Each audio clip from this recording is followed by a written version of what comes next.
ಇದೇ ವಿಷಯದ ಬಗ್ಗೆ ಇವತ್ತು ಚರ್ಚೆ ಮಾಡ್ತೀವಿ. ಹಲವು ಜನ ಗಣ್ಯರು ನಮ್ಮ ಜೊತೆಗಿರ್ತಾರೆ. ನನ್ನ ಕೊಲೀಗ್ ಪ್ರಶಾಂತ್ ನಾಥ್ ಇದ್ದಾರೆ. ಪ್ರಶಾಂತ್, ಕಾರ್ಯಕ್ರಮಕ್ಕೆ ಸ್ವಾಗತ. ಎನ್ ಚಂದ್ರಶೇಖರ್ ಬಿಜೆಪಿ ವಕ್ತಾರರು ಇವತ್ತು ನಮ್ಮ ಜೊತೆಗಿದ್ದಾರೆ. ಚಂದ್ರಶೇಖರ್, ಕಾರ್ಯಕ್ರಮಕ್ಕೆ ಸ್ವಾಗತ.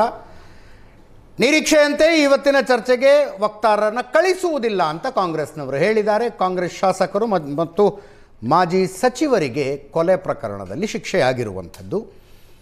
ಈ ಪ್ರಕರಣದಲ್ಲಿ ನಿರಂತರವಾಗಿ 10 ವರ್ಷ ಬಿಟ್ಟು ಬಿಡದೆ ಹೋರಾಟ ಮಾಡಿದಂಥ ಸಾಮಾಜಿಕ ಕಾರ್ಯಕರ್ತ, ಮಾಜಿ ಪೊಲೀಸ್ ಪೇದೆ ಬಸವರಾಜ ಕೊರವರ್ ಅವರು ನಮ್ಮ ಸ್ಟುಡಿಯೋದಲ್ಲಿ ಇದ್ದಾರೆ. ಕೊರವರ್, ಕಾರ್ಯಕ್ರಮಕ್ಕೆ ತಮಗೂ ಕೂಡ ಸ್ವಾಗತ. ನಮ್ಮ ಹುಬ್ಬಳ್ಳಿ ವರದಿಗಾರ, ನಿರಂತರವಾಗಿ ಬೆನ್ನತ್ತಿ ಈ ಪ್ರಕರಣದ ವರದಿ ಮಾಡಿದ ಗುರುರಾಜ್ ಹೂಗಾರ್ ನಮ್ಮನ್ನು ಹುಬ್ಬಳ್ಳಿಯಿಂದ ಜಾಯ್ನ್ ಆಗ್ತಾ ಇದ್ದಾರೆ. ಕೆಲವೇ ಕ್ಷಣಗಳಲ್ಲಿ ಬಸವರಾಜ ಮುತ್ತಗಿ, ಈ ಪ್ರಕರಣದ ಮಾಫಿ ಸಾಕ್ಷಿ ಕೂಡ ನಮ್ಮನ್ನು ಜಾಯ್ನ್ ಆಗ್ತಾರೆ. Man of the day Basavaraja Koravar ಅವರಿಂದನೇ ಚರ್ಚೆ ಶುರು ಮಾಡ್ತೀವಿ. ಅಭಿನಂದನೆಗಳು ತಮಗೆ. ಧನ್ಯವಾದಗಳು ಸರ್, ತಮಗೂ ಕೂಡ. ನಾವು ಮಾಧ್ಯಮವಾಗಿ ಮಾಡಬಹುದಾದ ಜವಾಬ್ದಾರಿಯನ್ನು ಮಾಡಿದ್ವಿ. ನಿಮ್ಮ ಮೇಲೆ ಅಂಥದ್ದೇನು ಅಬ್ಲಿಗೇಷನ್ ಇರಲಿಲ್ಲ. ಆದರೂ ಯಾಕೆ ಈ ಪ್ರಕರಣದಲ್ಲಿ ಹೋರಾಡಬೇಕು ಅನ್ನಿಸ್ತು ನಿಮಗೆ? ಸರ್, ಆ ಸಮಯದಲ್ಲಿ ನಾವು ನೋಡಿದ ಹಾಗೆ 2015, 16, 17 ನೀವು ಈ 3 ವರ್ಷಗಳ ಒಂದು ಡಾಟಾವನ್ನು ತೆಗೆದುಕೊಂಡ್ರೆ, 50 ವರ್ಷಗಳ ಡಾಟಾ ತೆಗೆದುಕೊಂಡ್ರೆ, 3 ವರ್ಷಗಳು ಚೆಕ್ ಮಾಡಿದರೆ ಧಾರವಾಡ ಮತ್ತು ಧಾರವಾಡ ಜಿಲ್ಲೆಯಲ್ಲಿ ಅತಿ ಹೆಚ್ಚು ಕೊಲೆಗಳಾದಂಥ ಸಮಯ ಅದು. ಕೊಲೆ ಮಾಡಿ ಜೈಲಿಗೆ ಹೋಗಿ ಬೇಲ್ ತಗೊಂಡು ಬಂದಂಥವ್ರು ಯಾರಾದರೂ ಒಬ್ಬ ರಾಜಕಾರಣಿಗಳ ಹಿಂದೆ ನಿಂತ್ಕೊಂಡೇ ಬಿಟ್ಟಿರ್ತಿದ್ರು ಅವರು. ಸೊ ಅದರಾಗ ಮ್ಯಾಕ್ಸಿಮಮ್ ಜನ ಧಾರವಾಡದಲ್ಲಿ ಏನು ಕೊಲೆಗಳಾಗ್ತಿದ್ವು, ಧಾರವಾಡ ಸುತ್ತಮುತ್ತಲ ಏನು ಕೊಲೆಗಳಾಗ್ತಿದ್ವು, ಅವ್ರು ನೋಡಿದಾಗ ವಿನಯ್ ಕುಲಕರ್ಣಿ ಅವ್ರ ಜೊತೆ ಸ್ಟೇಟಸ್ಸು ಅವೆಲ್ಲ ಇರೋವು. ಎಲ್ಲೋ ಒಂದು ಕಡೆ ಧಾರವಾಡ ದಾರಿ ತಪ್ತಾ ಇದೆ, ಧಾರವಾಡದ ಯುವಕರು ಈ ಕೊಲೆ ಮಚ್ಚುಗಳನ್ನು ಹಿಡ್ಕೊಂಡು ಬೆಂಗಳೂರದ್ದು ಏನು ಪದ್ಧತಿ ಇದೆ ಅದು ಧಾರವಾಡದಲ್ಲಿ ಬರ್ತಾ ಇದೇನೋ ಅಂಥೇಳಿ ನಾವೇನು ಮಾಡಿದ್ವಿ, ಯೋಗೇಶ್ ಗೌಡ್ರೊಬ್ಬ ಜನಪ್ರತಿನಿಧಿನೇ ಇವತ್ತು ಸೆಕ್ಯೂರ್ ಇಲ್ಲ ಅಂತ ಕೇಳಿದರೆ ಜನಸಾಮಾನ್ಯರ ಗತಿ ಏನು ಅನ್ನೋ ಒಂದು ದೃಷ್ಟಿಕೋನವನ್ನು ಇಟ್ಟುಕೊಂಡು ನಾನು ಈ ಒಂದು ಹೋರಾಟನ ಆರಂಭ ಮಾಡಿದ್ವಿ. ಇದು ಭಾಳ ಇವತ್ತು ಯಾರು ಬುದ್ಧಿ ಹೇಳಲಿಲ್ಲ? ನೀವು ಮನೆಯವರು ಊರು ಚಿಂತೆಗೆ ಮುಲ್ಲಾಸೊರಗಿದ್ದಂತೆ ನಿನಗೆ ಯಾಕೆ ಬೇಕು, ನಿನ್ನ ಕೆಲಸ ಮಾಡ್ಕೊಂಡಿರೋದು? ಬುದ್ಧಿ ಹೇಳೋದೇನು ಸರ್, ನಮ್ಮ ಮನೆಯವರು 15 ದಿವಸ ತವ್ರ ಮನೆಗೆ ಹೋಗ್ಬಿಟ್ಟಿದ್ರು. ಸೊ ಅದೆಲ್ಲ ಆಗಿದೆ ಸರ್. ನಾವು ಈ 9.5 ವರ್ಷದಲ್ಲಿ ಮಕ್ಕಳಿಗೂ ಕೂಡ ಸಮಯ ಕೊಡೋಕ್ಕಾಗಿಲ್ಲ. ಈ ಒಂದು ಹೋರಾಟದಲ್ಲಿ ನಮಗಿರೋದು ಇಷ್ಟೇ ಇತ್ತು ಸರ್, ಕಾನೂನಿನ ಮೇಲೆ ನಂಬಿಕೆ ಇರಬೇಕು. ಕಾನೂನಿಗಿಂತ ದೊಡ್ಡವರು ಯಾರೂ ಅಲ್ಲ. ವಿನಯ್ ಕುಲಕರ್ಣಿ ಅವರು ಆ ಸಮಯದಲ್ಲಿ ಏನು ಮಾಡೋಕ್ಕೆ ಹೊರಟಿದ್ರು ಅಂತ ಕೇಳಿದರೆ, ನಾನು ಆಡಿದ್ದೇ ಆಟ, ನಾನು ಏನು ಮಾಡ್ತೀನಿ ಅದೇ ಸತ್ಯ. ಅವರು ಕಾನೂನು ಜೊತೆ ಆಟ ಆಡೋಕ್ಕೆ ಹೊರಟರು. ಈ ದೇಶದಲ್ಲಿ ಸಂವಿಧಾನ ಮತ್ತು ಕಾನೂನಿಗೆ ದೊಡ್ಡವರು ಯಾರೂ ಇಲ್ಲ. ನಮ್ಮ ಉದ್ದೇಶ ಇದ್ದಿದ್ದಿಷ್ಟೇ, ವಿನಯ್ ಕುಲಕರ್ಣಿ ಅವರು ಕಾನೂನಿನ ಮುಂದೆ ಅವರು ತಪ್ಪು ಮಾಡಿದರೆ ಬಂದು ನಿಂತ್ಕೊಳ್ಬೇಕು ಕೋರ್ಟಲ್ಲಿ ಅಂತಿತ್ತು. ನಾವು CBI ನಮಗೇನಿತ್ತು, ಮೊದಲ ಪ್ರಯಾರಿಟಿ ಏನಿತ್ತು ಅಂತೇಳಿ CBIಗೆ ಹೋಗಬೇಕು ಅಂತೇಳಿ. CBIಗೆ ಹೋಗೋಕ್ಕೋಸ್ಕರನೇ ಏನು ಸರ್ ಹೇಳ್ತಾ ಇದ್ದಾರೆ, ವಿನಯ್ ಕುಲಕರ್ಣಿ ಕಾನೂನಿನ ಜೊತೆ ಆಟ ಆಡಿದ್ರು ಅಂತ. ಆಟ ಆಡಿದ್ದು ಹೌದು, ಫಸ್ಟ್ ರೌಂಡ್ನಲ್ಲಿ ಗೆದ್ದಿದ್ರಿ ಅವರು. ಹೌದು ಸರ್, ಅದೇ ಫಸ್ಟ್ ರೌಂಡಲ್ಲಿ ಅವ್ರ ಕಡೆ ಏನೆಲ್ಲ ಸಾಧ್ಯ ಅವ್ರು ನೋಡಿ, ಅವರೆಲ್ಲ ದಾವು ಪೇಜ್ಗಳು ಗೊತ್ತಿದ್ವು ಅವರಿಗೆ ಹೆಂಗೆ ಗೆಲ್ಲಬೇಕು ಅಂತೇಳಿ. ಸರ್ಕಾರ ಅವಾಗ ಏನಿತ್ತು, ಸರ್ಕಾರದ ಮಂತ್ರಿಗಳಾಗಿದ್ದರು ಅವರು. ಸೊ ನೀವು ಬಹಳ ಸಾರಿ ಹೇಳಿದ್ದೀರಿ, ಒಂದು ಶಬ್ದವನ್ನು ಬಳಕೆ ಮಾಡಿದ್ದೀರಿ, ರಾಜ್ಯ ಪೊಲೀಸರು, ಹುಬ್ಬಳ್ಳಿ ಧಾರವಾಡದ ಪೊಲೀಸರು ಈ ಪ್ರಕರಣದ ಮೇಲೆ ಚಪ್ಪಡಿ ಕಲ್ಲು ಹಾಕ್ಬಿಟ್ರು ಅಂತೇಳಿ. ಆ ಚಪ್ಪಡಿ ಕಲ್ಲು ಹಾಕಿದ್ದೇ ವಿನಯ್ ಕುಲಕರ್ಣಿ ಮನೆ ಜೀತದಾಳ ಕೆಲಸ ಮಾಡ್ದಂಗೆ ಕೆಲಸ ಮಾಡಿದ್ರು. 100% ಸರ್. ಅವರು ಜೀತದಾಳ ಆಗಿದ್ರಿಂದಲೇ ಇವತ್ತು ಅವರು ಆರೋಪಿತರಾಗಿ ಬಂದರು. ಇದರಲ್ಲಿ ಪೊಲೀಸ್ ಕಮಿಷನರ್ ಒಬ್ಬರು ಮಿಸ್ ಆಗಿಬಿಟ್ಟಿದ್ದಾರೆ. ಆ್ಯಕ್ಚುಲಿ ಪೊಲೀಸ್ ಕಮಿಷನರ್ ಇದರಲ್ಲಿ ಆರೋಪಿ ಆಗಬೇಕಿತ್ತು, ಅವರೊಬ್ಬರು ಮಿಸ್ ಆಗಿದ್ದಾರೆ. ಅದು ನೋಡಬೇಕು ಕೋರ್ಟ್ ಮುಂದೆ ಅದು ಹೆಂಗೆ ತಗೋದು. ಕೋರ್ಟಲ್ಲೂ ಕೂಡ 2-3 ಸಾಕ್ಷಿಗಳಲ್ಲಿ ಅವ್ರ ಹೆಸರು ಬಂದಿದೆ. ಕೋರ್ಟ್ ಏನು ಹೆಂಗೆ ತೊಗೊಳುತ್ತೆ ನೋಡ್ಬೇಕು. ನಾಳೆ ಅದು ಆದೇಶ ಬಂದ ಮೇಲೆ ಗೊತ್ತಾಗುತ್ತೆ ಸರ್, ಸಂಪೂರ್ಣ ಆದೇಶ ಕೈಗೆ ಸಿಕ್ಕ ಮೇಲೆ ಗೊತ್ತಾಗುತ್ತೆ ಏನು ಮಾಡಬೇಕು. ಕೇಸ್ ಏನೇನಾಗಿದೆ ನನಗೆ ಗೊತ್ತು. ಯಾರು ನಮ್ಮ ವೀಕ್ಷಕರು ಈಗ ಈ ಪ್ರಕರಣಕ್ಕೆ ಓಪನ್ ಅಪ್ ಆಗ್ತಾ ಇರೋರಿದ್ದರೆ, ಧಾರವಾಡ ಪೊಲೀಸರು ಏನೇನು ಮಾಡಿದ್ರು ಇದರಲ್ಲಿ ಸಂಕ್ಷಿಪ್ತವಾಗಿ ಹೇಳಿ ನನಗೆ. ಧಾರವಾಡ ಪೊಲೀಸರು ಇನ್ನು ಅಂದರೆ ಅಪರೂಪ ಈ ಟೈಮ್ನಲ್ಲಿ ಲೆಫ್ಟ್, ರೈಟ್ ಆ್ಯಂಡ್ ಸೆಂಟರ್ನಲ್ಲಿ ಒಂದು ಮರ್ಡರ್ ಕೇಸ್ ಬಗ್ಗೆ ಮಾತಾಡೋದು. ಬಟ್ ಇದು ಮಾತನಾಡಲೇಬೇಕಾದಂಥ ಪ್ರಕರಣ. ಯೋಗೇಶ್ ಗೌಡ ಅನ್ನುವಂಥವ್ರು ಒಬ್ಬ BJP ನಾಯಕರಾಗಿದ್ದರು, ಜಿಲ್ಲಾ ಪಂಚಾಯತ್ ಸದಸ್ಯರಾಗಿದ್ದರು. 2016 ಜೂನ್ 15ನೇ ತಾರೀಕು ಅವರನ್ನು ಅವರದ್ದೇ ಜಿಮ್ನಲ್ಲಿ ಭಯಂಕರವಾಗಿ ಮರ್ಡರ್ ಮಾಡಲಾಗತ್ತೆ. 2 ದಿವಸ ಆದ ನಂತರ 6 ಜನ ಆರೋಪಿಗಳು ಬಂದು ಸರೆಂಡರ್ ಆಗ್ತಾರೆ. ನಾವೇ ಮರ್ಡರ್ ಮಾಡಿದ್ದು, ನಮಗೂ ಅವ್ರಿಗೂ ಜಮೀನಿನ ಗಲಾಟೆ ಇತ್ತು ಅಂತ. ಕೊಲೆಯಾದ ಕ್ಷಣದಿಂದ ನಿರಂತರವಾಗಿ ಅವರ ಕುಟುಂಬಸ್ಥರು ಹೇಳ್ತಾ ಬಂದರು, ಇದು ವಿನಯ್ ಕುಲಕರ್ಣಿ ಮಾಡಿಸಿರುವ ಕೊಲೆ. ವಿನಯ್ ಕುಲಕರ್ಣಿ ಆಗ ಧಾರವಾಡ ಜಿಲ್ಲಾ ಉಸ್ತುವಾರಿ ಸಚಿವರು. ಆ ಮನುಷ್ಯ ಮಾಡಿಸಿರುವ ಕೊಲೆ ರಾಜಕೀಯ ವೈಷಮ್ಯಕ್ಕೆ ಅಂತ ಹೇಳ್ತಾ ಬಂದರು. ಪೊಲೀಸರು ಶರಣಾಗತರಾದ ಆರೋಪಿಗಳನ್ನು ಕರ್ಕೊಂಡೋಗಿ ಅವರು ಹೇಳ್ದಂಗೆ ಚಾರ್ಜ್ ಶೀಟ್ ಬರೋದು, ಚಾರ್ಜ್ ಶೀಟ್ ಹಾಕಿ ಪ್ರಕರಣವನ್ನು ಕ್ಲೋಸ್ ಮಾಡಿದ್ರು. ಎಸ್, ಅಲ್ಲಿಂದ ಮುಂದೆ 15ನೇ ತಾರೀಕು ಯೋಗೇಶ್ ಗೌಡ್ರ ಕೊಲೆ ನಡೆದಾಗಲೇ ಕುಟುಂಬಸ್ಥರು ಹೇಳಿದರು ಇದರಲ್ಲಿ ವಿನಯ್ ಕುಲಕರ್ಣಿ ಅವರ ಪಾತ್ರ ಇದೆ. ಎಸ್, ಹೇಳಿದಾಗ ಆಕ್ಚುಲಿ ಯೋಗೇಶ್ ಗೌಡ್ರಿಗೆ ಒಂದು ಪತ್ರ ಬಂದಿರುತ್ತೆ. ಎಸ್, ಅದು ಬೆದರಿಕೆ ಪತ್ರ ಮತ್ತು ಎಚ್ಚರಿಕೆ ಪತ್ರ. ವಿನಯ್ ಕುಲಕರ್ಣಿ ನಿಮ್ಮನ್ನು ಮರ್ಡರ್ ಮಾಡಿಸ್ತಾನೆ ಅಂತ ಎಚ್ಚರಿಕೆ ಪತ್ರ ಬಂದಿತ್ತು. ಅಂದರೆ ಒಂದು ದಿವಸ ಮುಂಚೆ 14ನೇ ತಾರೀಕಿಗೆ ಆ ಪತ್ರ ಯೋಗೇಶ್ ಗೌಡ್ರ ಕೈ ಸೇರುತ್ತೆ. ಪೋಸ್ಟ್ ಮಾಡಿದವನು ಈ 6ನೇ ತಾರೀಕಿಗೆ ಅದನ್ನು ಪೋಸ್ಟ್ ಮಾಡಿರ್ತಾನೆ. ಅದು ಪೋಸ್ಟ್ ಮನ್ನ ಕಣ್ತಪ್ಪಿನಿಂದಾಗಿ ಅದು 14ನೇ ತಾರೀಕಿಗೆ ಸಿಗುತ್ತೆ. 14ನೇ ತಾರೀಕಿಗೆ ಯೋಗೇಶ್ ಗೌಡ ತನ್ನ ಸ್ನೇಹಿತರು ಮತ್ತು ಈ ಯೋಗೇಶ್ ಗೌಡರ ಅಳಿಯನ ಹೆಂಡತಿ, ಇದರಲ್ಲಿ ಭಾಳ ಚೆನ್ನಾಗಿ ಸಾಕ್ಷಿ ಹೇಳಿದಾಳೆ ಆ ಹೆಣ್ಮಗಳು, ಅವ್ರ ಹತ್ರ ಹಂಚ್ಕೋತಾರೆ. ಅವ್ರು ಹಿಂಗೊಂದು ಪತ್ರ ಬಂದಿದೆ ನನಗೆ ಅಂತೇಳಿ. ಸೊ ಹುಷಾರಾಗಿರ್ರಿ. ಬೆಳಿಗ್ಗೆ ಗುರುನಾಥ್ ಗೌಡ್ರಿಗೂ ಕೂಡ ಯೋಗೇಶ್ ಗೌಡ್ರು ಮಾತಾಡಿರ್ತಾರೆ. ಗುರುನಾಥ್ ಗೌಡರು ಬೆಳಿಗ್ಗೆ ನೋಡೋಣ, ಪೊಲೀಸರ ಹತ್ರ ಕಂಪ್ಲೇಂಟ್ ಕೊಡೋಣ ಅಂತೇಳಿ ಏನೋ ಮಾತುಕತೆ ಅವ್ರಿಗೆ ಮಧ್ಯೆ ಆಗಿರುತ್ತೆ ಅಂತೇಳಿ ಗುರುನಾಥ್ ಗೌಡ್ರು ಹೇಳ್ತಾರೆ. ಬೆಳಗ್ಗೆ ಹರಿದ್ರೆ ಇದು ಮರ್ಡರ್ ಆಗಿಬಿಡುತ್ತೆ ಇವ್ರದ್ದು. ಸೊ ಇಲ್ಲಿ ಸರ್ ಏನಂತ ಕೇಳಿದರೆ, ಕಂಪ್ಲೇಂಟ್ ಕೊಟ್ಟಾಗ ಮಲ್ಲಮ್ಮ ಯೋಗೇಶ್ ಗೌಡ್ರು ಆಗಿರ್ಬೋದು, ಗುರುನಾಥ್ ಗೌಡ್ರು ಇವರೆಲ್ಲರೂ ಪೊಲೀಸ್ ಸ್ಟೇಷನಿಗೆ ಹೋಗಿ ಕಂಪ್ಲೇಂಟ್ ಏನು ಕೊಡ್ತಾರಲ್ಲ, ಕಂಪ್ಲೇಂಟ್ ಕೊಡುವಾಗಲೇ ಇವ್ರು ಹೇಳ್ತಾರೆ ಇದರಲ್ಲಿ ವಿನಯ್ ಕುಲಕರ್ಣಿ ಅವರ ಪಾತ್ರ ಇದೆ, ಅವ್ರ ಕೈ ಇದೆ ಅಂತೇಳಿ. ಇಲ್ಲಿ IO ಏನು ಮಾಡ್ತಾನೆ, ವಿನಯ್ ಕುಲಕರ್ಣಿ ಪಾತ್ರ ಅಂತ ಹೇಳಕ್ಕೆ ನಿಮ್ಮ ಹತ್ರ ಏನಿದೆ ದಾಖಲೆ ಅಂತೇಳಿ. ಸೊ ಆವಾಗ ಮಲ್ಲಮ್ಮ ಗೌಡರು ಗುರುನಾಥ್ ಗೌಡ್ರ ಮುಖಾಂತರ ಲೆಟರ್ ಕೊಡ್ತಾಳೆ IOಗೆ. IO ಆ ಲೆಟರ್ ನೋಡಿದ ಮೇಲೂ ಕೂಡ ಹೇಳ್ತಾನೆ, ನೀವು ಜಿಲ್ಲಾ ಉಸ್ತುವಾರಿ ಸಚಿವರ ಹೆಸರಾಗಿ ಕೊಟ್ಟರೆ ನಾನು ಕಂಪ್ಲೇಂಟ್ ತೊಗೊಳಂಗಿಲ್ಲ, ಬೇಕಾದ್ರೆ ನೀವು ರಾಜಕೀಯ ಪ್ರೇರಿತ ಕೊಲೆ ಅಂತೇಳಿ ನೀವು ಕೊಡ್ರಿ, ನಾನು FIR ಮಾಡ್ಕೋತೀನಿ ಅಂತೇಳಿ. ಸೊ ಆವಾಗ ಹೋಗಿ ಇವ್ರಿಗೆ ಏನಾಗುತ್ತೆ, ಬಾಡಿ ತೊಗೊಳ್ಬೇಕು. ಇವ್ರ ಅಲ್ಲಿ ಯಾರೋ ಇವ್ರಿಗೆ ತಿಳಿಸಿ ಹೇಳುವಂಥವ್ರು ಯಾರೂ ಇರಲಿಲ್ಲ. ಅವತ್ತೇ ಗಟ್ಟಿ ಕೂತ್ಕೊಂಡಿದ್ರೆ ಇವರು, ವಿನಯ್ ಕುಲಕರ್ಣಿ ಅವರೇ ಇದರ ಪಾತ್ರ, ಅವ್ರದೇ ಪಾತ್ರ ಇದೆ ಅಂತ ಗಟ್ಟಿ ಕೂತ್ಕೊಂಡಿದ್ರೆ ವಿನಯ್ ಕುಲಕರ್ಣಿ ಅವತ್ತು ಆರೋಪಿ ಮಾಡ್ತಿದ್ರು. ಆದರೆ ನೋಡ್ರಿ, ವಿಧಿಯಾಟ ಅಂತ ಹೇಳ್ಬೋದು ಸರ್ ಇದು. ಅವತ್ತು ವಿನಯ್ ಕುಲಕರ್ಣಿನ ಇವರು ಆರೋಪಿ ಮಾಡಲಾರ್ದಕ್ಕೇನೆ ಇದು CBI ಹೋಯ್ತು. ಅವತ್ತು ಆರೋಪಿ ಮಾಡಿದ್ರೆ ಈ ಕೇಸನ್ನು ಅದೇ ಧಾರವಾಡ 4ನೇ ಸೆಷನ್ಸ್ ನ್ಯಾಯಾಲಯದಲ್ಲಿ ಮುಗಿಸ್ಬಿಟ್ಟಿರ್ತಿದ್ರು ಸರ್. ಇದು ಎಲ್ಲರೂ ಖುಲಾಸೆಯಾಗಿ ಬಂದ್ಬಿಟ್ಟಿರ್ತಿದ್ರು ಇಲ್ಲಿವರೆಗೂ. ವಿನಯ್ ಕುಲಕರ್ಣಿನ ಆರೋಪಿ ಮಾಡದೇ ಇರೋದಕ್ಕೇನೆ ಈ ಪ್ರಕರಣವನ್ನು CBI ಕೊಡಬೇಕು ಅಂತ ಧ್ವನಿ ಭಾರತೀಯ ಜನತಾ ಪಕ್ಷದ ಕಾರ್ಯಕರ್ತರು, ಲೀಡರ್ಸು, ಜಿಲ್ಲಾಧಿಕಾರಿಗಳ ಕಚೇರಿ ಮುಂದೆ ಬೀದಿಗಳದೆಲ್ಲ ಹೋರಾಟ ಮಾಡಿದ್ರು. ಅವಾಗ ಬಹಳ ಒಂದು 2-3 ತಿಂಗಳ ಕಾಲ ವಾರಕ್ಕೊಂದ್ಸರಿ ಹೋರಾಟ ಆಗ್ತಾ ಇತ್ತು. ಈ ಪ್ರಕರಣವನ್ನು CBI ಕೊಡಿ ಅಂತೇಳಿ ಕೊಡಲಿಲ್ಲ. ತದನಂತರ ತುಂಗಮ್ಮ ಗೌಡರು ಯಾವಾಗ ಈ ಪ್ರಕರಣದಲ್ಲಿ ಮಲ್ಲಮ್ಮ ಗೌಡರು ಸಾಕಷ್ಟು ನಮ್ಮ ಜೊತೆ ನಿಂತು ಹೋರಾಟ ಮಾಡಿದರು. ಮಲ್ಲಮ್ಮ ಗೌಡ್ರಿಗೆ ಏನಾಯಿತು ಗೊತ್ತಿಲ್ಲ, ಆಲ್ ಆಫ್ ಸಡನ್ ಅವರು U-turn ತೊಗೊಂಡ್ರು. ನಾನು ಯಾಕೆ ತೊಗೊಂಡ್ರು ಅಂತ ಅದ್ರ ಮೇಲೆ ಡಿಸ್ಕಷನ್ ಮಾಡೋಕ್ಕೆ ಹೋಗೋದಿಲ್ಲ. ಒಬ್ಬ ಮಹಿಳೆ ಎಷ್ಟು ದಿವಸ ಹೋರಾಟ ಮಾಡಿದಾಳೆ ಸಾಕು ಸರ್. ಆದರೆ ಅವ್ರ ತಾಯಿ ನನಗೆ ಒಂದು ಕಾಲ್ ಮಾಡಿ ಅವ್ರ ತಾಯಿಯವರು ಮತ್ತು ಗುರುನಾಥ್ ಗೌಡರು ಮಾತಾಡ್ತಾರೆ, ಇಲ್ಲ ನಾವು ಈ ಹೋರಾಟದಲ್ಲಿ ನಾವು ಭಾಗಿಯಾಗ್ತೀವಿ, ನಿಮ್ಮ ಜೊತೆ ನಾವು ಬರ್ತೀವಿ. ನಾನು ಕೈ ಬಿಡಬೇಕು ಅಂದ್ಕೊಂಡಿದ್ದೆ ಅವಾಗಲೇ. ಏನು ಮಾಡಿ ಅಷ್ಟು ಯಾರ ಸಲುವಾಗಿ ಏನು ಹೋರಾಟ ಮಾಡಿ ಏನು ಬಿಡಪ್ಪ, ಹೆಂಡ್ತಿನೇ ಬಿಟ್ಟು ಹೋಗ್ಬಿಟ್ಲು ಅಂದ್ಬಿಟ್ರೆ ಬಿಡಬೇಕು ಅಂತಿದ್ದೆ. ಬಟ್ ಅಲ್ಲಿ ಗುರುನಾಥ್ ಗೌಡರು ಮನೆಗೆ ಕರೆಸಿದಾಗ ಆ ತಾಯಿ ಕಣ್ಣು, ಆ ತಾಯಿ ಕಣ್ಣೀರು ನೋಡಿ ನನಗೆ ಈ ಪ್ರಕರಣವನ್ನು ಬಿಡಬೇಕು ಅಂತ ಅನಿಸ್ಲಿಲ್ಲ ಸರ್. ಈ ಪ್ರಕರಣದಲ್ಲಿ ಈ ತಾಯಿಗಾದರೂ ನಾನು ನ್ಯಾಯ ಕೊಡಿಸ್ಲೇಬೇಕು ಅಂತೇಳಿ. ಇವತ್ತು ಬೇಸರದ ಸಂಗತಿ ಏನಂತ ಕೇಳಿದರೆ, ಇವತ್ತು ವಿನಯ್ ಕುಲಕರ್ಣಿ ಮತ್ತು ಅವನ ತಂಡಕ್ಕೆ ಏನು ಶಿಕ್ಷೆ ಇವತ್ತು ಅವರು ಅಪರಾಧಿ ಅಂತ ಹೇಳಿದಾರಲ್ಲ, ಅದನ್ನು ನೋಡೋಕೆ ಇವತ್ತು ಆ ತಾಯಿ ಇಲ್ಲ. ಎಲ್ಲೇ ಇರಲಿ ಸರ್, ಆ ತಾಯಿ ಆತ್ಮಕ್ಕೆ ಶಾಂತಿ ಸಿಗಲಿ. ಕಳೆದ 9 ವರ್ಷಗಳಲ್ಲಿ ತುಂಬ ಸಲ ಹೇಳಿದ್ದೀನಿ ನಾನು, ಈ ಕೇಸು ಕರ್ನಾಟಕದ ಪೊಲೀಸ್ ಹಿಸ್ಟ್ರಿಗೆ ಒಂದು ಕಪ್ಪು ಚುಕ್ಕೆ ಇದು ಅಂತ, ಒಂದು ಬ್ಲ್ಯಾಕ್ ಸ್ಪಾಟ್ ಇದು. ಹಿಂದಿನ ದಿವಸ ಕೊಲೆಯಾದ ವ್ಯಕ್ತಿಗೆ ಪತ್ರ ಬಂದಿರುತ್ತೆ, ನಿನ್ನ ಕೊಲೆ ಆಗುತ್ತೆ, ವಿನಯ್ ಕುಲಕರ್ಣಿ ಮರ್ಡರ್ ಮಾಡಿಸ್ತಾರೆ ಅಂತ. ಕಂಪ್ಲೇಂಟ್ನಲ್ಲಿ ಆ ವಿಷಯ ಬರದೇ ಇರುವಂತೆ ಪೊಲೀಸರು ನೋಡಿಕೊಂಡ್ರು, FIRನಲ್ಲಿ ಆ ವಿಷಯ ಪ್ರಸ್ತಾಪ ಆಗದೇ ಇರುವಂತೆ ಪೊಲೀಸರು ನೋಡಿಕೊಂಡ್ರು. ಅಂಥದ್ದೊಂದು ಪತ್ರ ಬಂದಿತ್ತು ಅನ್ನೋದು ಕೂಡ ಆನ್ ರೆಕಾರ್ಡ್ ಬರದೇ ಇರೋಂಗೆ ಪೊಲೀಸರು ನೋಡಿಕೊಂಡ್ರು. ನಮ್ಮ ಜೊತೆಗೆ ಬಸವರಾಜ ಮುತ್ತಗಿ ಜಾಯ್ನ್ ಆಗಿದ್ದಾರೆ. ಈ ಕೊಲೆಯನ್ನು ನಾನೇ ಮಾಡಿದ್ದು ಅಂತ ಇತರ 5 ಜನರನ್ನ ಕರ್ಕೊಂಡೋಗಿ ಸರೆಂಡರ್ ಆಗಿದ್ದವರು ಇವರು. ಜಮೀನಿನ ಗಲಾಟೆಗೆ ನಾನು ಯೋಗೇಶ್ ಗೌಡ್ರನ್ನ ಕೊಂದಿದ್ದೀನಿ ಅಂತ ಪ್ರಕರಣದ ಆರೋಪಿ ನಂಬರ್ 1 ಆಗಿದ್ದವರು. ಯಾವುದೋ ಒಂದು ಹಂತದಲ್ಲಿ ಸತ್ಯ ಹೇಳಬೇಕು ಅನ್ನಿಸ್ತು, ಸತ್ಯ ಹೇಳಿದರು, ಮಾಫಿ ಸಾಕ್ಷಿ ಆದರು, ಈ ಪ್ರಕರಣದಲ್ಲಿ ಅಪ್ರೂವರ್ ಆದರು. ಈ ಜಡ್ಜ್ಮೆಂಟ್ ಬರೋದಕ್ಕೆ ಬಸವರಾಜ ಮುತ್ತಗಿ ಅವರ ಪಾತ್ರ ತುಂಬ ದೊಡ್ಡದು. ನಮಸ್ಕಾರ ಮುತ್ತಗಿ ಅವರೇ. ಸರ್ ನಮಸ್ತೆ ಸರ್. ಯಾಕೆ ಅನ್ನಿಸ್ತು ನಿಮಗೆ ಸತ್ಯ ಹೇಳ್ಬಿಡ್ಬೇಕು ಅಂತ? ಸರ್ ಮೊದಲಿಂದನೂ ನಾನು ಹೋರಾಟ ಸಂಘಟನೆ ಬದುಕಲು ಬಂದವ. ನಾವು ಯುವಕರಿಗೆ ಒಂದು ಐಕಾನ್ ಆಗಿ ಬದುಕಬೇಕಾದಂಥವ್ರು. ಯಾರದೋ ಒತ್ತಡಕ್ಕೆ ಒಳಗಾಗಿ ಇಂಥ ಕೆಟ್ಟ ಕೆಲಸದಾಗ ಭಾಗಿಯಾದಾಗ ಅವತ್ತಿಂದ ನನಗೆ ಆ ಪಾಪ ಪ್ರಜ್ಞೆ ಕಾಡಾತಿತ್ತು, ನಾವು ಇದ್ರಾಗ ಭಾಗವಹಿಸಬಾರ್ದಿತ್ತು ಅಂತೇಳಿ. ಒತ್ತಡ ಎಷ್ಟೇ ಇರಲಿ, ಇವನ್ ನಮ್ಮ ಜೀವ ಹೋಗಿದ್ರು ನಾವು ಇಂಥ ಒತ್ತಡಕ್ಕೆ ಭಾಗವಹಿಸಬಾರ್ದಾಗಿತ್ತು.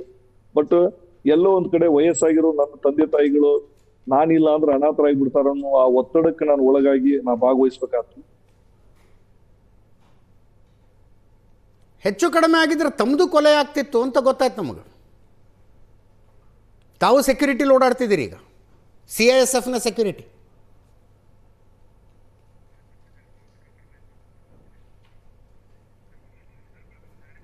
ಡಿಸ್ಕನೆಕ್ಟ್ ಆಗಿದೆ, ಮತ್ತು ಕಾಂಟ್ಯಾಕ್ಟ್ ಮಾಡ್ತೀವಿ ಅವ್ರನ್ನ. ಪ್ರಶಾಂತ್, ಸಂಜೆನೂ ಮಾತಾಡ್ತಿದ್ವಿ ನಾವು. ಏನು ರೀ, ಜಾತಿ ಬಲ, ಪಾಪ್ಯುಲಾರಿಟಿ, ಚರಿಷ್ಮಾ ಎಲ್ಲವೂ ಇದ್ದಂಥ ನಾಯಕ ಚಂದ ನಡೆಸ್ಕೊಂಡು ಹೋಗಿದ್ರೆ ರಾಜ್ಯ ರಾಜಕಾರಣದಲ್ಲಿ ಇನ್ನೂ ದೊಡ್ಡ ಎತ್ತರಕ್ಕೆ ಬೆಳಿಬಹುದಾಗಿದ್ದಂಥ ಮನುಷ್ಯ. ಸೊಕ್ಕು, ದರ್ಪ ಇವತ್ತು ಹಿಂಗೆ ಮಾಡೋಂಗಾಯ್ತು. ಅಜಿತ್, ವಿನಯ್ ಕುಲಕರ್ಣಿಯನ್ನು ನಾನು ಕಾಲೇಜ್ ದಿನಗಳಿಂದಲೂ ಕೂಡ ನೋಡಿದ್ದೀನಿ, ಯೂನಿವರ್ಸಿಟಿ ಪಾಲಿಟಿಕ್ಸ್ನಲ್ಲೂ ಕೂಡ. ಒಬ್ಬ ಅಗ್ರೆಸಿವ್ ನಾಯಕನಾಗಿದ್ದ. ಆದರೆ ಇವೆಲ್ಲವೂ ಡೆಡ್ಲಿ ಕಾಂಬಿನೇಷನ್, ನೀವೇನೇನು ಹೇಳಿದ್ರಲ್ಲ. ಹೌದು. ರಾಜಕಾರಣದ ಅಧಿಕಾರ, ಅದರ ಜೊತೆ ನಿಮ್ಮ ಅಗ್ರೆಸಿವ್ ಸ್ವಭಾವ, ಅದರ ಜೊತೆ ಜಾತಿಯ ಬಲ, ಜಾತಿ, ಅದರ ಜೊತೆ ದುಡ್ಡು, ಅದರ ಜೊತೆ ದೌಲತ್ತು ಅಂದರೆ ಅದರಲ್ಲಿ ಎಲ್ಲವೂ ಬಂತು. ಎಲ್ಲವೂ ಸೇರಿದಾಗ ಏನಾಗ್ತಾರೆ ಅಂತಂದರೆ ಅದು ವಿನಯ್ ಕುಲಕರ್ಣಿ ಆಗ್ತಾರೆ. ನಾನು ಸಂಜೆನೂ ಹೇಳಿದೆ, ಹೇಳಬೇಕೋ ಬೇಡೋ ಗೊತ್ತಿಲ್ಲ, 2015-16ರಲ್ಲಿ ವಿನಯ್ ಕುಲಕರ್ಣಿ ಮಂತ್ರಿ ಆಗಿಲ್ಲ ಅಂತ ದಿಲ್ಲಿಗೆ ತುಂಬ ಓಡಾಡ್ತಾಯಿದ್ರು. ಇದೇ ಮುತ್ಗಿ ಮತ್ತು ಇನ್ನೊಬ್ಬರು ಮನೋಜ್ ಅಂತ ಯಾರೋ ಇದ್ರಲ್ರಿ ಕೊರ್ಬರ್, ಅವ್ರ ಜೊತೆ ಒಬ್ಬರು ಮನೋಜ್ ಇವರಿಬ್ಬರು ಓಡಾಡ್ತಾಯಿದ್ರು. ವಿನಯ್ ಮಂತ್ರಿ ಆಗ್ತಾರೆ ಅನ್ನುವ ಸಂದರ್ಭದಲ್ಲಿ ನನಗೆ ಸಿಕ್ಕರು. ನನಗೆ ವಿನಯ್ ಜೊತೆ ಒಂದು ಮೊದಲಿಂದ ಪರಿಚಯ ಇದ್ದಿದ್ರೆ ನಾನು ಹೇಳಿದೆ, ವಿನಯ್ ನೋಡಿ, ಧಾರವಾಡದ ರಾಜಕಾರಣದಲ್ಲಿ ಇವತ್ತು ಲಿಂಗಾಯತ ನಾಯಕತ್ವ ಅಂತಕ್ಕಂಥದ್ದಿಲ್ಲ. ಈಗ ಕಾಂಗ್ರೆಸ್ ಬಳಿ SR ಮೋರೆ ನಾಯಕರಾಗ್ತಾರೆ, ಸಂತೋಷ್ ಲಾಡ್ ಬಂದು ಧಾರವಾಡದಲ್ಲಿ ನಾಯಕರಾದರು. ಲಿಂಗಾಯತ ನಾಯಕತ್ವ ಅಂತಕ್ಕಂಥದ್ದು ಧಾರವಾಡ ಜಿಲ್ಲೆಯಲ್ಲಿ ಜಗದೀಶ್ ಶೆಟ್ಟರ್ ಬಳಿ ಇದೆ, ನಿಮ್ಮ ಬಳಿ ಆ ನಾಯಕತ್ವ ಇಲ್ಲ. ಈಗ ಆ ಕಡೆ ಕೋನ್ ರೆಡ್ಡಿ, ಈ ಕಡೆ HK ಪಾಟೀಲ್, ಮೂಲ ಲಿಂಗಾಯತರು ಯಾರೂ ಇಲ್ಲ ಅವಿಭಜಿತ ಧಾರವಾಡ ಜಿಲ್ಲೆಯಲ್ಲಿ. ನಿಮಗೊಂದು ನಾಯಕತ್ವದ ಅವಕಾಶ ಸಿಗ್ತಿದೆ, ಇದನ್ನು ಸರಿಯಾಗಿ ಬಳಸ್ಕೊಳ್ಳಿ. ಇದು ಅಪ್ಪಿತಪ್ಪಿ ನೀವೇನು ಕಾಲೇಜ್ ರಾಜಕಾರಣದಲ್ಲಿ ಏನು ಮಾಡ್ತಿದ್ರಲ್ಲ ಅದನ್ನು ಮೇನ್ ಸ್ಟ್ರೀಮ್ ಪಾಲಿಟಿಕ್ಸಿಗೆ ತಂದರೆ, ನಾನು ಜಗದೀಶ್ ಶೆಟ್ಟರ್ ಉದಾಹರಣೆ ಕೊಟ್ಟು ಕೂಡ ಹೇಳ್ತಾ ಇದ್ದೆ. ಯಾಕೆ ಜಗದೀಶ್ ಶೆಟ್ಟರನ್ನ 94ರಿಂದ ಹುಬ್ಬಳ್ಳಿಯ ಜನ ಗೆಲ್ಲಿಸ್ತಾರೆ ಅಂತಂದರೆ, ಏನೇ ಇರಲಪ್ಪ ಸಜ್ಜನ ರಾಜಕಾರಣಿ ಅನ್ನುವ ಕಾರಣಕ್ಕೋಸ್ಕರ. ನೀವು ದಾರಿ ತಪ್ಪಿ ನಡೆದ್ರೆ ನಿಮಗೆ ಬಹಳಷ್ಟು ದೊಡ್ಡ ಏಟಾಗತ್ತೆ ಈ ಮಂತ್ರಿ ಸ್ಥಾನದಿಂದ ಅಂತ ನನ್ನ ಸ್ಟೈಲಲ್ಲಿ ಹೇಳಿದೆ. You know that. ಬಟ್ ಮುಂದಿನ ದಿನಗಳಲ್ಲಿ ಅಲ್ಲಿಂದ ಬರ್ತಾ ಇರ್ತಕ್ಕಂಥ ಸುದ್ದಿಗಳು ನನಗನ್ಸುತ್ತೆ ನೋಡಿ, ಕರ್ನಾಟಕದ ರಾಜಕಾರಣ, ಅದು ಧಾರವಾಡದಂಥ ಜಿಲ್ಲೆಯಲ್ಲಿ you cannot make it Bihar. Police ಈಗ ನೀವು ಕೊರ್ವರ್ ಹೇಳ್ತಿದ್ರಲ್ಲ, ಪೊಲೀಸ್ ಅಧಿಕಾರಿ ಕೂಡ ಅದರಲ್ಲಿ ಭಾಗಿ, ACP ಲೆವೆಲ್ನ ಅಧಿಕಾರಿಗಳು ಕೂಡ ಭಾಗಿ. ಚಾರ್ಜ್ ಶೀಟ್ ನೋಡ್ರಿ, ವಿನಯ್ ಕುಲಕರ್ಣಿ ಫಾರ್ಮ್ ಹೌಸ್ನಲ್ಲಿ ಕೂತ್ಕೊಂಡು ಪ್ಲಾನ್ ಮಾಡ್ತಾರೆ ಮರ್ಡರ್ ಹೆಂಗ್ ಮಾಡಬೇಕು ಅಂತ. ಪ್ಲಾನ್ ಒಳಗಡೆ ಕಮಿಷನರು, DCP, ಮುತ್ತಿಗಿ, ವಿನಯ್ ಕುಲಕರ್ಣಿ 4 ಜನ ಒಳಗಡೆ ಹೋಗಿ ಪ್ಲಾನ್ ಮಾಡ್ತಾರೆ ಸರ್ ಇದನ್ನ. ಅಲ್ಲಿ ಊಟ ತರಿಸಿ ಎಲ್ಲಾ ಪೊಲೀಸ್ ಅಧಿಕಾರಿಗಳನ್ನ ಕರೆಸ್ತಾರ. ಹೊರಗಡೆ ಇರೋ ಪೊಲೀಸ್ ಅಧಿಕಾರಿಗಳಿಗೆ ಏನೂ ಗೊತ್ತಿರೋದಿಲ್ಲ. ಪ್ಲಾನ್ ಒಳಗಿರೋ 4 ಜನಕ್ಕೆ ಮಾತ್ರ ಗೊತ್ತು. ಇದು ಅಂದರೆ ನೀವು ಯಾವ ಹಂತಕ್ಕೆ ಹೋಗ್ತೀರಿ ಅಧಿಕಾರ ಸಿಕ್ಕಾಗ ಅಂತಕ್ಕಂಥದ್ದು ಭಾಳ ಮುಖ್ಯ. ಇವತ್ತು ವಿನಯ್ ಕುಲಕರ್ಣಿ ಕಣ್ಣೀರು ಹಾಕಿದರು, ಅವ್ರ ಮಕ್ಕಳು ಕಣ್ಣೀರು ಹಾಕಿದರು. ಇದು ಗೊತ್ತಿರಲಿಲ್ವ ಇದು ಎಲ್ಲಿಗೆ ಹೋಗುತ್ತೆ ಅಂತಕ್ಕಂಥದ್ದು? ಮತ್ತು ನಿಮ್ಮ ಪೊಲಿಟಿಕಲ್ ಅಪೋನೆಂಟನ್ನು ನಾನು ಹಾಡೇ ಹಗಲು ಕೊಂದು ಹಾಕ್ತೀನಿ ಅಂತಕ್ಕಂಥ ಒಂದು ಒಡಾಸಿಟಿ ಇಟ್ಕೊಂಡು ನೀವು ರಾಜಕಾರಣವನ್ನು ಮಾಡ್ತಿದ್ದೀರಲ್ವಾ. ನೋಡಿ, ಈಗ ಹಿಂದೆ ಮೊರಬ್ದಲ್ಲೆಲ್ಲ ಘಟನೆಗಳು ನಡೀತಿದ್ವಲ್ರಿ ಕೊರ್ವರ್, ಅಲ್ವಾ? ದಿಂದ ಹಾಡೆ ನಡೀತಾ ಇತ್ತು. ಬಟ್ ಅದರಲ್ಲಿ MLAಗಳ ಪಾತ್ರ ಇರ್ತಿರ್ಲಿಲ್ಲ. ಮೊರಬ ಅದೇ ಜಿಲ್ಲಾ ಪಂಚಾಯತ್ ಸದಸ್ಯರು ನಿಲ್ತಾ ಇತ್ತು. ಬಟ್ ಈ ರೀತಿ ಈಗ ಏನಂತಾರೆ, ಈಗ ನಿಮ್ದು ಇಂಡಿ ನೀವು ಕವರ್ ಮಾಡ್ತಿದ್ರಲ್ವಾ, ಜಿಲ್ಲಾ ಉಸ್ತುವಾರಿ ಸಚಿವ SP-ನ ಕರ್ಕೊಂಡು ಹೋಗಿ ಅವನ್ನ ಮರ್ಡರ್ ಮಾಡಬೇಕು, ಇವನ್ ಮರ್ಡರ್ ಮಾಡಬೇಕು ಅನ್ನೋ ಲೆವೆಲ್ಗೆ ನಡೀತಾ ಇರಲಿಲ್ಲ. ನನಗನ್ಸುತ್ತೆ ವಿನಯ್ ಕುಲಕರ್ಣಿ ಅಧಿಕಾರದ ಪಿತ್ತ ನೆತ್ತಿಗೇರಿತ್ತು ಅಂತ ಅನ್ಸುತ್ತೆ, ಅಥವಾ ಅಧಿಕಾರವನ್ನು ಹೆಂಗೆ ಹ್ಯಾಂಡಲ್ ಮಾಡಬೇಕು ಅನ್ನೋದೇ ಗೊತ್ತಾಗಲಿಲ್ಲ. ತುಂಬ ಸಣ್ಣ ವಯಸ್ಸಿಗೆ ಅಧಿಕಾರ ಬಂದುಬಿಡ್ತು. ನನಗೆ ಇವತ್ತೇನು ನೆನಪಿಗೆ ಬರ್ತಿತ್ತು ಹೇಳ ಅಜಿತ್, 2004ರಲ್ಲಿ ನಾನು ಧಾರವಾಡದ ಕೃಷಿ ವಿಶ್ವವಿದ್ಯಾನಿಲಯದಲ್ಲಿದ್ದೆ. ಲೋಕಸಭೆ ಮತ್ತು ವಿಧಾನಸಭೆಗಳ ಫಲಿತಾಂಶ ಇತ್ತು. Vinay Kulkarni first result announce ಆಗಿತ್ತು. ವಿನಯ್ ಕುಲಕರ್ಣಿ ಪಕ್ಷೇತರನಾಗಿ 2004ರಲ್ಲಿ ಗೆದ್ದು ಬಂದಾಗ ಆತನನ್ನು ಹೆಗಲ ಮೇಲೆ ಕೂರಿಸ್ಕೊಂಡು ಧಾರವಾಡ ಯೂನಿವರ್ಸಿಟಿಯ ವಿದ್ಯಾರ್ಥಿಗಳು ಯಾವ ಪರಿ ಓಡಾಡ್ತಿದ್ರು ಅಲ್ವಾ, ಇವತ್ತು ಅದರದ್ದು ಫುಲ್ ಸರ್ಕಲ್ ಆಯಿತು ಅಂತ ನನಗನ್ಸುತ್ತೆ. ಚಂದ್ರಶೇಖರ್, ನಿಮ್ಮ ಪಾರ್ಟಿಯವ್ರು ಕೆಲವರು ಓಡಾಡ್ತಿದ್ರು ಕರ್ಕೊಂಬಂದ್ಬಿಡ್ಬೇಕು ವಿನಯ್ ಕುಲಕರ್ಣಿ ಅವ್ರನ್ನ ಅಂತ ಬಿ ಜೆ ಪಿಗೆ. ಕೆಲವರಲ್ಲ. ಆಗಿ ಚಾರ್ಜ್ ಶೀಟ್ ಆಗಿ ಕೆಲವರಲ್ಲ, ಬಹುತೇಕರು. ಬಹುತೇಕರು ಸರ್ ಹೇಳೋದು ಸತ್ಯ ಇದೆ. ಅಮಿತ್ ಶಾ ಚುನಾವಣಾ ಪ್ರಚಾರಕ್ಕೆ ಊರ ಹೆಸರು ಕೂಡ ನೆನಪಿದೆ ನಂಗೆ. ಧಾರವಾಡ ತಾಲೂಕಿನ ಹೆಬ್ಬಳ್ಳಿಗೆ ಬಂದಾಗ ಹೆಬ್ಬಳ್ಳಿಯಲ್ಲಿ ಭಾಷಣ ಮಾಡ್ತಾ ಹೇಳಿದ್ರು, ನಾವು ಯೋಗೀಶ್ ಗೌಡ ಕೊಲೆ ಕೇಸನ್ನು CBI ಕೊಡ್ತೀವಿ, ನಮ್ಮ ಕಾರ್ಯಕರ್ತರನ್ನು ಕೊಂದವ್ರನ್ನ ಬಿಡೋದಿಲ್ಲ ಅಂತ. ಯಾವಾಗ ವಿನಯ್ ಕುಲಕರ್ಣಿಯನ್ನು BJP ಕರ್ಕೊಂಡು ಬರೋ ಪ್ರಯತ್ನಗಳು ನಡೀತಿದ್ದಾವೆ ಅಂತ ಗೊತ್ತಾಯ್ತಲ್ಲ, ಅಮಿತ್ ಶಾ ಅವರ ಆ ಭಾಷಣದ ತುಣುಕುಗಳನ್ನು ಪ್ಲೇ ಮಾಡಿ ಟಾಂಟ್ ಮಾಡಿದ್ದೆ ನಾನು. ಚಂದ್ರಶೇಖರ್, ಅವ್ರ ಜೊತೆ ಒಬ್ಬ ಸ್ವಾಮೀಜಿಗಳು ಕೂಡ. ಹೌದು, ಒಬ್ಬ ಸ್ವಾಮೀಜಿ ಇದ್ರು, ದಿಲ್ಲಿಗೆ ಹೋಗಿ ಕೂತು ಬಿಟ್ಟಿದ್ರು ಅವ್ರು ಸ್ವಾಮೀಜಿ. ಆಮೇಲೆ ನಮಗೆ ಬುದ್ಧಿ ಹೇಳಕ್ಕೆ ಬಂದಿದ್ರು ಅವ್ರು, ಆ ಸುದ್ದಿ ಯಾಕೆ ಹಾಕ್ತೀರಿ ಅಂತ. ಎಸ್ ಚಂದ್ರಶೇಖರ್, ನೋಡಿ, ಇವತ್ತು ಯೋಗೀಶ್ ಗೌಡರ ಕೊಲೆಗೇನಾದರೂ ನ್ಯಾಯ ಸಿಕ್ಕಿದೆ, ಕುಟುಂಬಕ್ಕೆ ನ್ಯಾಯ ಸಿಕ್ಕಿದೆ, ಒಬ್ಬ ಹಂತಕನಿಗೆ ಶಿಕ್ಷೆ ಆಗಿದೆ, ಒಬ್ಬ ಅಪರಾಧಿ ಆಗಿದೆ ಅಂತ ಹೇಳಿದ್ರೆ ಅದಕ್ಕೆ ತುಂಬ ಜನದ ಯೋಗದಾನ ಇದೆ. ಅದಕ್ಕೆ ನಿಮಗೂ ಕೂಡ, ನಿಮ್ಮ ಮಾಧ್ಯಮಕ್ಕೂ ಕೂಡ ಅಭಿನಂದನೆ ಸಲ್ಲಿಸ್ತೀವಿ, ಬಸವರಾಜರಿಗೂ ಅಭಿನಂದನೆ ಸಲ್ಲಿಸ್ತೀವಿ, ಮತ್ತೊಬ್ಬ ಬಸವರಾಜರಿಗೂ ಅಭಿನಂದನೆ ಸಲ್ಲಿಸ್ತೀವಿ. ಅದೇ ರೀತಿ ಅಮಿತ್ ಶಾ ಅವರಿಗೆ ಮತ್ತು ಯಡಿಯೂರಪ್ಪನವ್ರಿಗೂ ಕೂಡ ಅಭಿನಂದನೆ ಸಲ್ಲಿಸಬೇಕು. ಆವತ್ತು ಅಲ್ಲಿ ಹುಬ್ಬಳ್ಳಿನಲ್ಲಿ ನಿಂತ್ಕೊಂಡು ಏನು ಅಮಿತ್ ಶಾ ಅವರು ಘಂಟಾಘೋಷವಾಗಿ ಹೇಳಿದ್ರು, ಅದೇ ದಿವಸ ಯಡಿಯೂರಪ್ಪನವರು ಹೇಳಿದರು ಆ ಚುನಾವಣೆ ಸಂದರ್ಭದಲ್ಲಿ, ನಮ್ಮ ಸರ್ಕಾರ ಬಂದ 2 ದಿವಸದಲ್ಲಿ ನಾವು ಇದು CBI ಕೊಡ್ತೀವಿ ಅಂತೇಳಿ. ಅಷ್ಟೊತ್ತಿಗಾಗಲೇ ಪ್ರಕರಣವನ್ನು ಕಂಪ್ಲೀಟಾಗಿ ಹಳ್ಳ ಹಿಡಿಸ್ಬಿಟ್ಟಿತ್ತು ಈ ಸರ್ಕಾರ. ನೀವು ಆ ಚಾರ್ಜ್ ಶೀಟ್ ನೋಡಿದ್ರೆ ಗೊತ್ತಾಗುತ್ತೆ. ಆದರೆ ಯಡಿಯೂರಪ್ಪನವರು ಬಂದು ಆ ದಿಟ್ಟ ನಿರ್ಧಾರ ತಗೊಂಡು CBI ಕೊಟ್ಟಿದ್ದ ಕಾರಣಕ್ಕೋಸ್ಕರ ಇವತ್ತು ಆ ಒಂದು ನರಹಂತಕರಿಗೆ ಇವತ್ತು ಶಿಕ್ಷೆ ಆಗ್ತಕ್ಕಂಥ ಪರಿಸ್ಥಿತಿಗೆ ಬಂದಿದೆ. ಹಾಗಾಗಿ ನಿಮ್ಮೆಲ್ಲರಿಗೂ ಕೂಡ, ಇನ್ಕ್ಲೂಡಿಂಗ್ ನಾನು ಯಡಿಯೂರಪ್ಪನವರಿಗೆ ಸೇರಿ ತಮ್ಮೆಲ್ಲರಿಗೂ ಅಭಿನಂದನೆ ಸಲ್ಲಿಸ್ತೀನಿ. ತುಂಬ ಸೀರಿಯಸ್ಸಾಗಿ ಹೇಳಬೇಕು ಅಂತ ಹೇಳಿದ್ರೆ ಅಜಿತ್, ಒಬ್ಬ ಅಪರಾಧಿಗೆ ಶಿಕ್ಷೆ ಆಗಿದೆ, ಒಂದಷ್ಟು ಜನ ಅಪರಾಧಿಗೆ ಶಿಕ್ಷೆ ಆಗಿದೆ.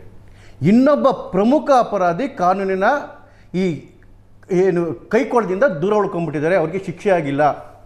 ಆ ಅಪರಾಧಿಗೆ 5 ಪೈಸದ ಮಾನ ಮರ್ಯಾದೆ ಇದ್ದರೆ ಈ ಕ್ಷಣದಲ್ಲೇ ರಾಜೀನಾಮೆ ಕೊಟ್ಟು ತೊಲಗಬೇಕು. ಆ ಅಪರಾಧಿ ಬೇರೆ ಯಾರಲ್ಲ, CM ಸಿದ್ದರಾಮಯ್ಯ. ಈ ಕೊಲೆ ನಡೆಯೋಕ್ಕೆ ಮುಂಚೆ, ಈ ಕೊಲೆ ನಡೆದಾಗ, ಈ ಕೊಲೆ ನಡೆದ ನಂತರ ಯಾವ ರೀತಿ ಸರ್ಕಾರ ಇವರ ಹಿಂದೆ ನಿಂತ್ಕೊಂಡಿತ್ತು, ಆ ಸರ್ಕಾರದ ಕುಮ್ಮಕ್ಕಿತ್ತು, ಆ ಸರ್ಕಾರಕ್ಕೆ ಗೊತ್ತಿದ್ದೇನೆ ಎಲ್ಲ ವಿಚಾರಗಳು ನಡ್ಕೊಂಡೋಯ್ತು. ಈವನ್ ಪೊಲೀಸ್ ಇಲಾಖೆ ಒಬ್ಬ ಹಂತಕನ ಬೂಟ್ ನೆಕ್ಕಿದ್ದು ಕೂಡ ಈ ಸರ್ಕಾರದ ಒಂದು ಕುಮ್ಮಕ್ಕಿನ ಕಾರಣಕ್ಕೋಸ್ಕರ. ಸರ್ಕಾರಕ್ಕೆ ಗೊತ್ತಿಲ್ಲದೆ, ಸಿದ್ದರಾಮಯ್ಯನವರಿಗೆ ಗೊತ್ತಿಲ್ಲದೆ ಆ ಹೆಣ ಬೀಳ್ತಲೇ ಇರಲಿಲ್ಲ ಅಜಿತ್. ನೋಡಿ, ಇದು ಮುತ್ತತ್ತಿಯವರ ಸ್ಟೇಟ್ಮೆಂಟು, ಬಸವರಾಜ ಮುತ್ತತ್ತಿಯವರ ಸ್ಟೇಟ್ಮೆಂಟು, ಅವರೇ ಹೇಳಿರ್ತಕ್ಕಂಥ ಸ್ಟೇಟ್ಮೆಂಟು. ಏನು ಹೇಳ್ತಾರೆ? ಮುತ್ತಗಿಯವರ ಸ್ಟೇಟ್ಮೆಂಟು. 6ನೇ ತಾರೀಕು ಮರ್ಡರಾದಾಗ, 2 ದಿವಸಕ್ಕೆ ಮರ್ಡರ್ ಆಗೋದಕ್ಕೆ, 6ನೇ ತಾರೀಕಿಗೆ ಫಸ್ಟ್ ಅಟೆಂಪ್ಟ್ ಆಗೋದಕ್ಕೆ 2 ದಿವಸಕ್ಕೆ ಮುಂಚೆ police commissioner, Hubballi Dharwad police commissioner, ACP Vasudev Nayak, ಟಿಂಗರ್ಕರು, ಇವರೆಲ್ಲರೂ ಸೇರಿಕೊಂಡು ಒಂದು ಮೀಟಿಂಗ್ ಮಾಡ್ತಾರೆ. ಪೊಲೀಸ್ ಆಫೀಸರ್ಗಳು ಒಬ್ಬನ ಮರ್ಡರ್ ಮಾಡ್ತೀವಿ ಅಂತ ಮೀಟಿಂಗ್ ಮಾಡ್ತಾರೆ. ಇಂಟೆಲಿಜೆನ್ಸು ತನ್ನ ಕೈಲಿರ್ತಕ್ಕಂಥ ಸಿದ್ದರಾಮಯ್ಯನಿಗೆ ಈ ವಿಷಯ ಗೊತ್ತಿಲ್ವಾ? ಇದೇ 6ನೇ ತಾರೀಕು ಫಸ್ಟ್ ಅಟೆಂಪ್ಟ್ ಆಗುತ್ತಲ್ಲ, ಅಟೆಂಪ್ಟ್ ಆಗಿದ್ದ 2 ದಿವಸ ಆದಮೇಲೆ ಇದೇ ಯಾರು ಬಸವರಾಜ್ ಅವರು ಪತ್ರ ಬರೀತಾರೆ ಯೋಗೀಶ್ ಅವರಿಗೆ. ಅವರೇ ಹೇಳಿರೋ ಸ್ಟೇಟ್ಮೆಂಟ್ ಅದು. At the time I address a letter to the deceased Yogish Gowdar stating that there was a threat to his life and he would be murdered akin to the murder of his brother and had also stated that in future I would meet him personally and give the details about me. ಒಂದು attempt ಆದಮೇಲೂ ಕೂಡ ಪತ್ರ ಬರೀತಾರೆ. ಪತ್ರ ಬರೆದು ಒಂದು murder ಮಾಡ್ತಾ ಇದ್ದಾರೆ ಅಂತೇಳಿ ಪತ್ರ ಬರೀತಾರೆ. ಇದು ಇಂಟೆಲಿಜೆನ್ಸ್ ಕೈಯಲ್ಲಿ ಇರ್ತಕ್ಕಂಥ ಸಿದ್ದರಾಮಯ್ಯನಿಗೆ ಗೊತ್ತಿಲ್ವಾ? ಇದು ಒಂದು ಮರ್ಡರ್ ಆಗಿರುತ್ತೆ ಅಂತ ಗೊತ್ತಿಲ್ವಾ? ಪೊಲೀಸ್ ಡಿಪಾರ್ಟ್ಮೆಂಟ್ ಇನ್ವಾಲ್ವ್ ಆಗಿದೆ ಅಂತ ಗೊತ್ತಿಲ್ವಾ? ಅಥವಾ ತನ್ನ ಪ್ರಭಾವಿ ಒಬ್ಬ ನಾಯಕರೊಳಗಡೆ ಇನ್ವಾಲ್ವ್ ಆಗಿದ್ದಾರೆ ಅಂತ ಗೊತ್ತಿಲ್ವಾ? ಅದಾದಮೇಲೆ ಮರ್ಡರ್ ಆಯಿತು. ಮರ್ಡರ್ ಆದಮೇಲೆ ಮುಖ್ಯಮಂತ್ರಿ ಸ್ಥಾನದಲ್ಲಿ ಕೂತ್ಕೊಂಡಿರೋರು ಇಂಟೆಲಿಜೆನ್ಸು ಇವನು ಮರ್ಡರ್ ಆಗುತ್ತೆ, ಇವನ ಮೇಲೆ ಮರ್ಡರ್ ಅಟೆಂಪ್ಟ್ ಆಗುತ್ತೆ ಅನ್ನೋ ಲೆವೆಲ್ಗೆ ಹೋಗೋದಿಲ್ಲ.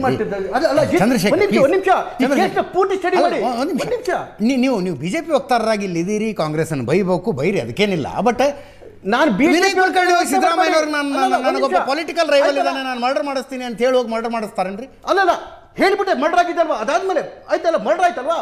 ಮರ್ಡರ್ ಆದ್ಮೇಲೆ ಕೊಲೆ ನಡೆದ ನಂತರ ನಡೆದುಕೊಳ್ಳಬೇಕಾದ ರೀತಿಯಲ್ಲಿ ಸರ್ಕಾರ ನಡ್ಕೊಂಡಿಲ್ಲ. I accept. ಕೊಲೆ ನಡೆದ ನಂತರ ಸರ್ಕಾರ ನಡೆದುಕೊಳ್ಳಬೇಕಾದ ರೀತಿಯಲ್ಲಿ ನಡೆದುಕೊಳ್ಳಲಿಲ್ಲ. ಶುರುವಾಗೋದು ಆಗ ರಾಜ್ಯದ ಗೃಹ ಸಚಿವರಾಗಿದ್ದವರು ಡಾಕ್ಟರ್ G. ಪರಮೇಶ್ವರ್ ವಿಧಾನಸೌಧದಲ್ಲಿ ನಿಂತ್ಕೊಂಡು ಹೇಳಿಕೆ ಕೊಟ್ಟರು, ರಿಯಲ್ ಎಸ್ಟೇಟ್ ಕಾರಣಕ್ಕೆ ಕೊಲೆ ಆಗಿದೆ ಅಂತ. ಅಲ್ಲಿಗೆ ಬರ್ತಾ ಇದ್ದೀನಿ, ಇನ್ನು ಅರ್ಧ ಆಗಿರೋದು ಅಲ್ಲಿಗೆ ಬರ್ತಾ ಇದ್ದೀನಿ.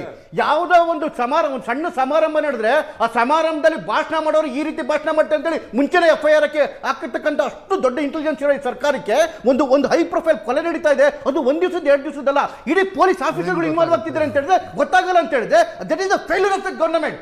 ಅದಕ್ಕಿಂತ ಇದು ದೊಡ್ಡ ಫೇಲ್ಯೂರು. ಅದಾದ್ಮೇಲೆ ಕೊಲೆ ಆದ್ಮೇಲೆ ಯಾವ ರೀತಿ ನಡ್ಕೊಂಡು ಪೊಲೀಸ್ ಇದು ಇಲಾಖೆ ಅದು ಸರ್ಕಾರಕ್ಕೆ ಗೊತ್ತಿರಲಿಲ್ವಾ ಇದು ಹೈ ಪ್ರೊಫೈಲ್ ಕೊಲೆ ಆಗಿದೆ ಅಂತೇಳಿ? ಚಾರ್ಜ್ ಶೀಟ್ ನೋಡಿದ್ರೆ ನಗು ಬಂದ್ಬಿಡುತ್ತೆ. ಆ ಚಾರ್ಜ್ ಶೀಟ್ ನೋಡಿದ್ದೀರಾ ನೀವು? ಆ ಚಾರ್ಜ್ ಶೀಟ್ ನೋಡಿದ್ರೆ ನಗು ಬಂದ್ಬಿಡುತ್ತೆ. ಈ ರೀತಿಯಾಗಿ ಚಾರ್ಜ್ ಶೀಟ್ ನೋಡ್ಕೊಂಡು ಇಡೀ ಒಂದು ಇನ್ಕ್ಲೂಡಿಂಗ್ ಕಮಿಷನರು, ಇಡೀ ಪೊಲೀಸ್ ಡಿಪಾರ್ಟ್ಮೆಂಟು, ಇಡೀ ಸರ್ಕಾರ ಒಬ್ಬ ಕೊಲೆಗಡಕನ್ನ ಸೇವ್ ಮಾಡೋದ್ರಲ್ಲಿ ಕೂತ್ಕೊಂಡಿದೆ. ಇಡೀ ಸರ್ಕಾರ ಅವನ ಅಧಿಕಾರ ಕೊಟ್ಟಿದೆ, ಅಧಿಕಾರದ ಹಿಂದೆ ನಿಂತಿದೆ ಅಂತ ಹೇಳಿದ್ರೆ ಇದು ಸರ್ಕಾರದ ತಪ್ಪಿಲ್ವಾ?